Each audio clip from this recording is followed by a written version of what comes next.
Ladies and gentlemen, children of all ages, Law Murray on your TL, and I'm going to tell you now. This is the 2023 NBA Epitome Game Series, where I pick out one game from each team from the last regular season. I am putting the spotlight on the biggest weakness of the 14 teams that missed the playoffs and the biggest strength of the 16 playoff teams from the regular season. This installment features the Toronto Raptors. We have made it to the play-in victim portion of this series, as the 20 teams remaining all won at least 40 regular season games. The worst of the basketball is over, and the Raptors were slightly above average on both ends of the floor, but it was an accomplishment for Toronto to be 13th in offensive efficiency last year, considering how awful their shooting was. The epitome game for the Raptors came at home against the Bucks in the first week of January. I remember flying to Denver, and this Brickfest was on the TV in the hotel room. Now pay attention to where Fred VanVleet shoots this three-pointer. Gets it from Scotty Barnes, left wing, pull up, over defender, misses it. He missed all 3 of his first quarter threes. The Raptors missed all 8 of their first quarter threes as a team. They missed 21 out of 23 shots overall as a team in the first quarter. OG Anunoby, mostly a decent shooter, he missed both of his second quarter threes. The Raptors, they missed 15 out of 17 threes in the first half of this game, only 26% from the field. Somehow, they were able to hang in this game.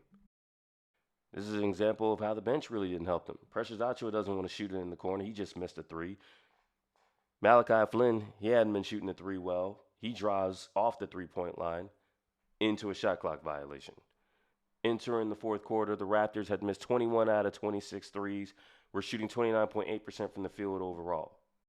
This game was so weird. Toronto was down by 21 points. The Bucks had their garbage time lineup on the floor with just over 3 minutes to go. But the Raptors started putting the ball in the basket. Gary Trent Jr. had Brook Lopez on an island, down by 3, stepped back over Brook Lopez's outstretched arms, game tied, forces overtime to overcome the 21-point deficit. And this is after Gary Trent Jr. had drawn a flagrant foul during a 4-point play.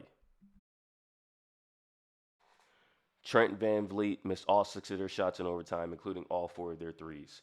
Last offensive possession for Toronto in overtime mirrored their last possession in regulation.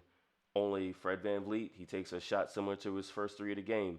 Left wing, contested, pull up, and a miss.